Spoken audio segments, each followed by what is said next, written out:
Alhamdulillah Rabbil Alamin. Wassalatu wassalamu ala Rasulillah wa ala alihi wa ashabihi amma ba'd. Assalamualaikum warahmatullahi wabarakatuh.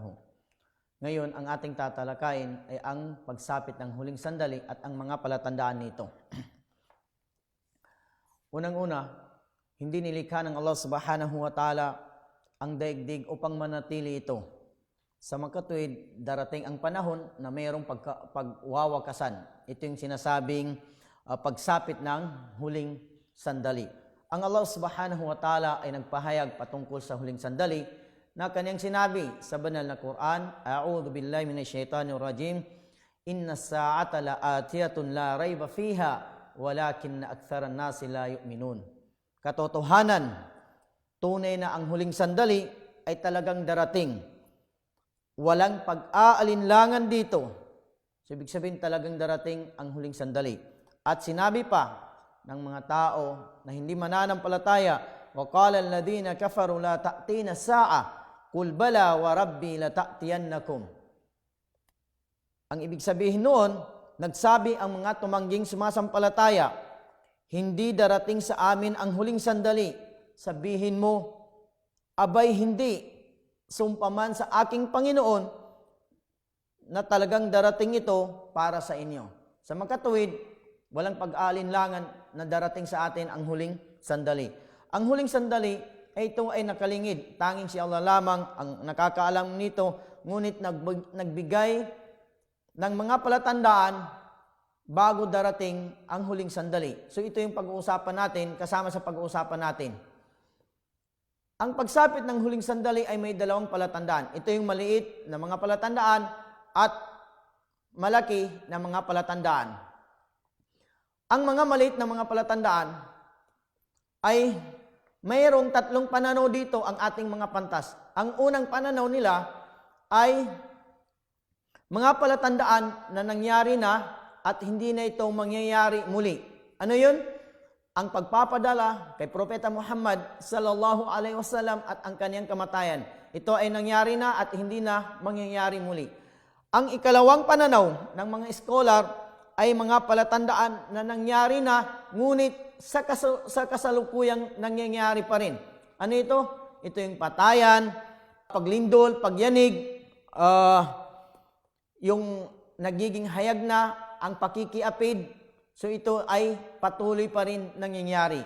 At mayroon naman ang ikatatlong pananaw ng mga scholar sa maliit na mga palatandaan, ito naman yung hindi pa nangyari. Hindi pa nangyari. Ano ito? Ito yung kakausapin ng hayop ang mga tao. Ito ay binanggit ni Propeta sallallahu alaihi wasallam sa kanyang hadith na sabi ni walladhi nafsi biyadi la taqumu sa'a hatta tukallimul Siba'ul ins. Ito ay naiulat ni Bukhari. Sabi ni Propeta, hindi magugunaw ang daigdig hanggat sa hindi kakausapin ng hayop ang tao. So ito ay hindi pa nangyari. Ito yung maliit na mga palatandaan. Ngayon dadako tayo sa malaki na palatandaan. Babanggit tayo dito ng iilan. Unang-una na palatandaan ay ang paglitaw ni Dajjal. Sino si Dajjal? Siya ay binanggit ni Propeta sallallahu alaihi wasallam sa kanyang mga hadith. Ang kanyang katangian, siya ay mamula-mula ang kanyang kutis, kulot ang kanyang buhok, isa ang kanyang mata, ito yung sinasabing kirat, na nasa bandang kanan ay parang ubas na lumilitaw. Bibigyan siya ng Allah subhanahu wa ta'ala ng kapangyarihan na ito'y magiging tukso, pinakamalaking tukso sa mga tao. Anong kapangyarihan ito? Unang-una, uutusan niya ang kalangitan na uulan at ito'y uulan. Uutusan niya ang kalupaan na ilalabas ang nasa ilalim nito at ilalabas naman ng kalupaan. At magpapakita siya ng impyerno at ang paraiso. Ngunit ang paraiso na yon na kanyang ipapakita, yun na yun ang impyerno. At ang impyerno naman na ipapakita niya, yun na yung paraiso. Kaya ang mga tao, siyempre, lahat ng mga tao doon papasok sa paraiso na yun. Pero kabaliktaran, yun na pala yung impyerno. Then, siya ay mamamalagi dito sa daigdig ng 40 araw. At wawasakin niya ang buong daigdig maliban lamang sa Madina at ang Makkah.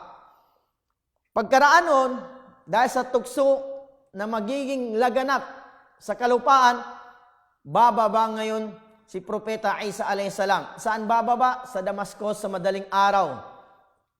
Na siya ay magsasala kasama ang mga tao. At pagkaraan nun, hahanapin niya si Dajjal, ang bulaang Kristo, at kanyang papatain. Then, pag napatay niya yon, ang mangyayari, ang kasunod noon, no, dito, sa mga palatandaan nito, hangin nakikitil sa mga mananampalataya. Magpapadala ang Allah subhanahu wa ta'ala ng hangin nakikitil sa mga mananampalataya. At ang tanging matitira lamang ay ang mga tao na sobrang buod ng sama. At magpapadala ang Allah subhanahu wa ta'ala ng apoy, na pinakamatinding apoy, na ito'y iipunin ang mga tao mula sa Yemen, no, patungo sa Sham.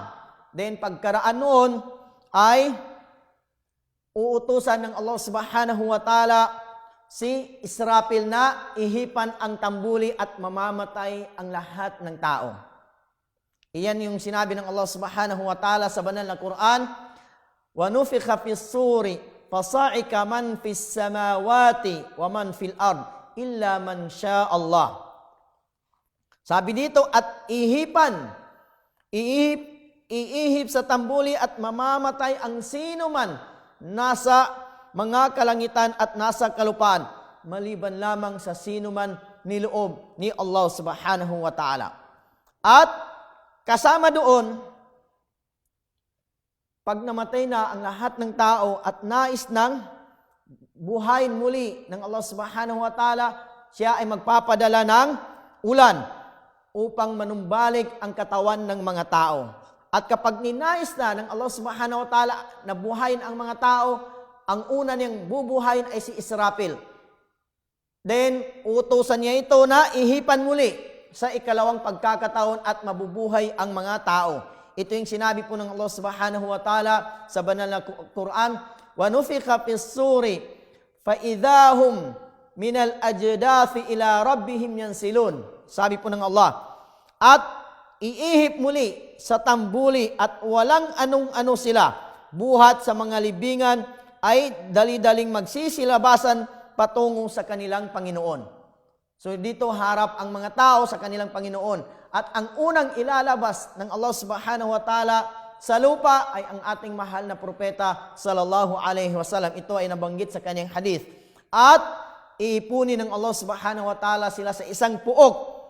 At dito, ang puok na ito ay malawak at malapad. Ang mga tao na hindi mananampalataya, iipunin sila ng Allah subhanahu wa ta'ala na naglalakad sa pamamagitan ng kanilang mukha. Hanggat sa tinanong ang sugo ng Allah subhanahu wa ta'ala, paano sila lalakad na ang kanilang ilalakad ay kanilang mukha? Sinabi ni propeta, ang nagpalakad sa kanila sa pamamagitan ng kanilang mga paa ay magagawa silang palakarin sa pamamagitan ng kanilang mga mukha. At ang mga tao na tumalikod sa mga talata ng Allah subhanahu wa ta'ala ay ilalabas sila, ipunin sila ng Allah subhanahu wa ta'ala na sila ay mga bulag. Bubuhayin muli sila ng Allah subhanahu wa ta'ala na sila ay mga bulag. Then, at ang dami ng pawis ng mga tao ay ayon sa kanilang kasamaang ginawa. No? Mayroon sa kanila na ang pawis nila ay aabot hanggang bukong-bukong at mayroon naman sa kanila na hanggang baywang at mayroon naman sa kanila na ang pawis nila ay aabot sa kanilang ilong. At sa araw na iyon ay mayroong lilim, pasisilungin ang Allah subhanahu wa ta'ala sa kanilang lilim. So hanggang dito na lamang, inshallah, ipagpapatuloy lang natin sa susunod na episode. Wassalamu alaikum warahmatullahi wabarakatuhu.